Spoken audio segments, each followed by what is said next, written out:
Hello विद्यार्थी मित्रों, आप સૌનું આપની આ યુટ્યુબ ચેનલ પર હાર્દિક સ્વાગત છે। તો આજે હું તમારા માટે લઈને આવી છું ધોરણ 8 વિષય સામાજિક વિજ્ઞાન ત્રિમાસિક એકમ કસોટી ઓગસ્ટ 2025નું સંપૂર્ણ સોલ્યુશન, જે તમને તમારી એસએસની પરીક્ષા માટે ખૂબ ઉપયોગી થવાનું છે। તે પહેલાં તમે જો આપણી ચેનલને લાઇક, શેર અને સબસ્ક્રાઈબ ન કરી હોય તો જરૂરથી કરી દેજો। તો ચાલો આપણે એસએસની ત્રિમાસિક કસોટીનું સોલ્યુશન શરૂ કરીએ। તો અહીં આપણો પહેલો પ્રશ્ન છે કે આપેલા વિકલ્પોમાંથી સાચો વિકલ્પ પસંદ કરી લખો। કે જેનો પહેલો પ્રશ્ન છે કે ભારતમાં ન્યાયતંત્રની શરૂઆત કરનાર અંગ્રેજ અધિકારી કોણ હતો?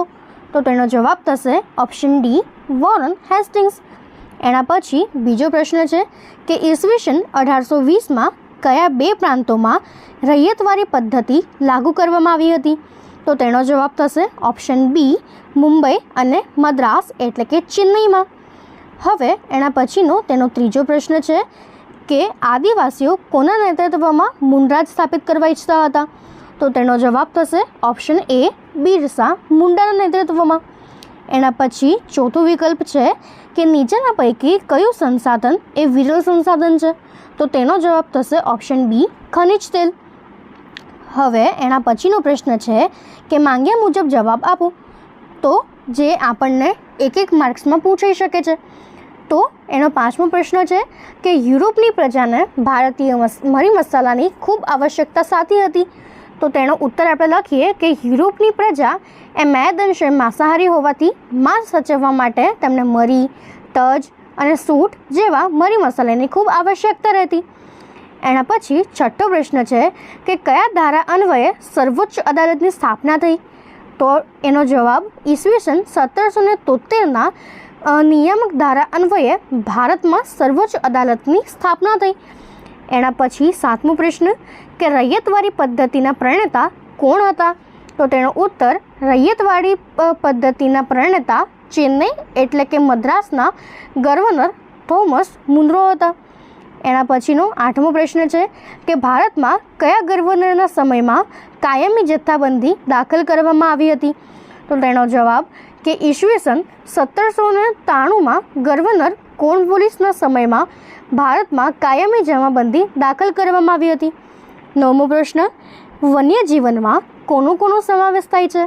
એનો ઉત્તર પશુ, પંખીઓ, કીટકો વગેરેનો સમાવેશ વન્યજીવનમાં થાય છે। 10મો પ્રશ્ન તળાવ અને સરોવરની પાણી સંગ્રહણ ક્ષમતા વધારવા માટે શું કરવું જોઈએ? તો તેનો ઉત્તર તળાવ અને સરોવરની પાણી સંગ્રહણ ક્ષમતા વધારવા માટે તેમાં જમા થયેલ કાંપ દૂર કરીને તેને ઊંડા કરવા જોઈએ। તો હવે એના પછીનો આપણો પ્રશ્ન છે કે નીચે આપેલ પ્રશ્નોના સંક્ષિપ્ત જવાબ આપો, કે જેમાં દરેક પ્રશ્નોના બે ગુણ હોય છે।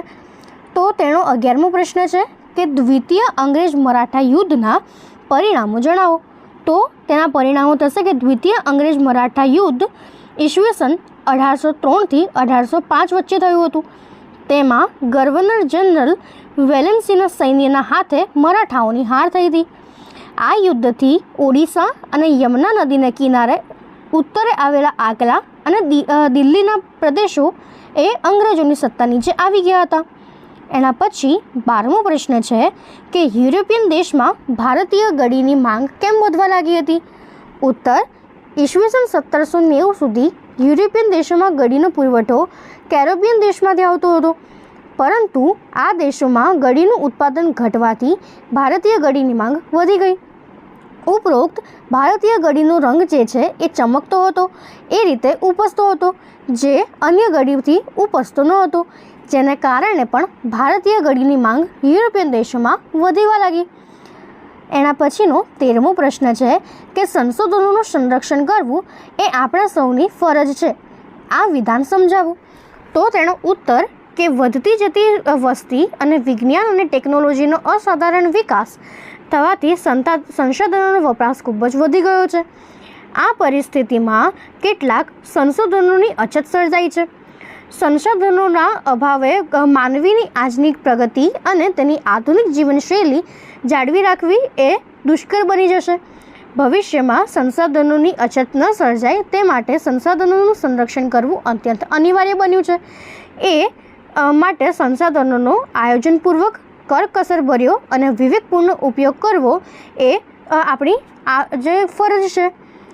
હવે એના પછીનો 14મો પ્રશ્ન છે કે નીચે આપેલા પ્રશ્નોના મુદ્દાસર જવાબ આપો કે જેમાં પ્રત્યેક પ્રશ્નના 3 ગુણ હોય છે.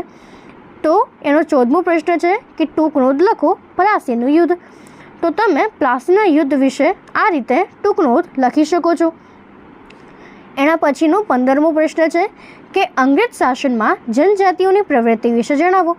તો અંગ્રેજ શાસનમાં જનજાતિઓની પ્રવૃત્તિ આ પ્રમાણે હતી કે જેને તમે આ રીતે વર્ણવી શકો છો. એના પછી 16મો પ્રશ્ન છે કે યુરોપિયન દેશોમાં ભારતીય ગળીની માંગ કેમ વધવા લાગી. તો ઉત્તર કે ગળી સુતરાઉ કાપડના રંગકામમાં વપરાતી હતી. ભારતની ગળીનો રંગ ચમકતો હોય તેમ સુતરાઉ કાપડ ઉપર ઉપસતો હતો. ઈસવીસન 1790 સુધી યુરોપના દેશોમાં ગળી કેરેબિયન દેશોમાંથી મંગાવતા હતા.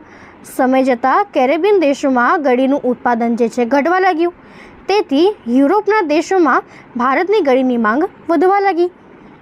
એના પછી 17મો પ્રશ્ન છે કે પ્રાપ્તિ સ્થાનોના આધારે સંસાધનોના પ્રકાર ટૂંકમાં વર્ણવો.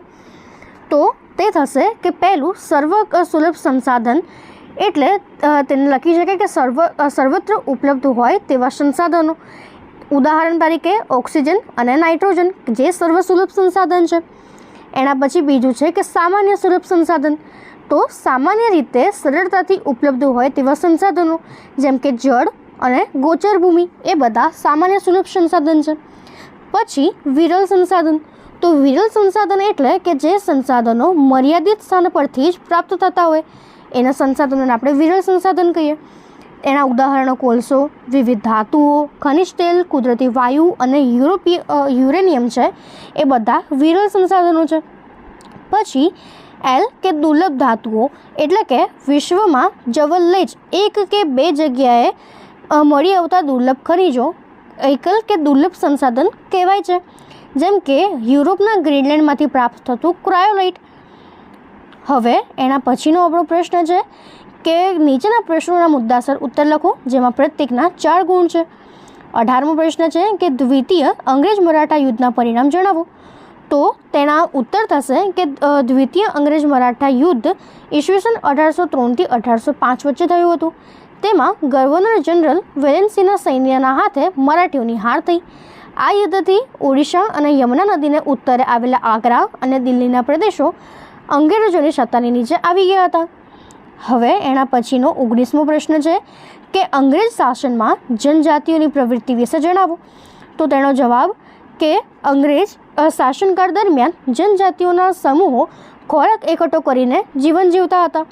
પશુપાલન સાથે સંકળાયેલ સમુદાય સ્થળાંતર કરીને જીવન જીવતા. ઓડિશાના ખોંડ સમુદાય સમૂહમાં શિકાર કરતા. જંગલમાંથી ફળ, કંદમૂળ, ઔષધિઓ અને જડીબુટ્ટીઓ એકત્રિત કરતા અને મેળવેલ વસ્તુઓ સરખે હિસ્સે વહેંચી લેતા. વધારાનો જે માલ સામાન છે એ સ્થાનિક બજારમાં વેચી દેતા હતા. એના પછી ખોંડ જનજાતિના લોકો કપડાં વણવાનો, ચામડા કમાવવાનો અને રંગનો વ્યવસાય કરતા હતા. કેટલાક જનજાતિ સમૂહો ખેતી સાથે સંકળાયેલા હતા જે 2 પ્રકારની ખેતી કરતા હતા. એક સ્થળાંતરીય ખેતી અને એક સ્થાયી ખેતી. તો સ્થાનાંતરીય ખેતી શું? તો જંગલમાં વૃક્ષો અને ઘાસ કાપીને પાક ઉગાડવામાં આવતો. એકવાર પાક ઉગાડ્યા પછી તેઓ ત્યાંથી બીજી જગ્યાએ સ્થળાંતર કરતા અને એ ખેતીને સ્થળાંતરીય ખેતી કહેવામાં આવતી. બીજું છે કે સ્થાયી ખેતી. તો સ્થાયી ખેતી એટલે જનજાતિ સમૂહ કોઈ ચોક્કસ જગ્યાએ વસવાટ કરે અને ખેતીનું કામકાજ કરે તેવી ખેતી સ્થાયી ખેતી હોય. આમ અંગ્રેજ શાસનમાં જનજાગૃતિઓ મુખ્યત્વે પશુપાલન, જંગલ પ્રદેશો, કાપડ વણાટ અને ખેતી સાથે સંલગ્ન પ્રવૃત્તિઓ સામે ઘનિષ્ઠ રીતે જોડાયેલા હતા. હવે એના પછીનો આપણો 20મો પ્રશ્ન છે કે જંગલો આપણને ખૂબ ઉપયોગી છે એ વિધાન સમજાવો. તો તેનો ઉત્તર આપણે લખી શકીએ કે જંગલો આપણને પેદાશો અને પર્યાવરણની દ્રષ્ટિએ ખૂબ જ ઉપયોગી છે. જંગલોની પેદાશના સંદર્ભની ઉપયોગિતા. તો જંગલની મુખ્ય પેદાશ લાકડું છે. સાગ, સાલ, સીસમ જેવા મજબૂત અને ટકાઉ ઇમારતી લાકડા અને બાવળ, લીમડો, ખેર જેવા લાકડાનો ઉપયોગ બળતણ તરીકે કરવામાં આવે છે. દેવદાર અને ચીડ જેવા પોચા લાકડામાંથી પેટીઓ, રમતગમતના સાધનો, દીવાસળી, કાગળ, કૃત્રિમ રેસાઓ બનાવવામાં આવે છે. પછી વાંસમાંથી રમકડાં, સાદડી અને ગૃહ સુશોભનની વિવિધ વસ્તુ બનાવવામાં આવે છે. સંદરીના વૃક્ષના લાકડામાંથી હોડી, ચીડમાંથી ટર્પેન્ટાઇન જેવી વસ્તુઓ બનાવવામાં આવે છે. પછી જે નીલગિરીના પાન છે એમાંથી ઔષધીય તેલ, સ્પર્ગંધા, પછી અશ્વગંધા, શંખાવલી, સરગવો, ગરમાડ, હરડે, આંબળે જેવા વગેરે જેવી ઔષધિઓ વનસ્પતિઓમાં જંગલોમાં જોવા મળે છે.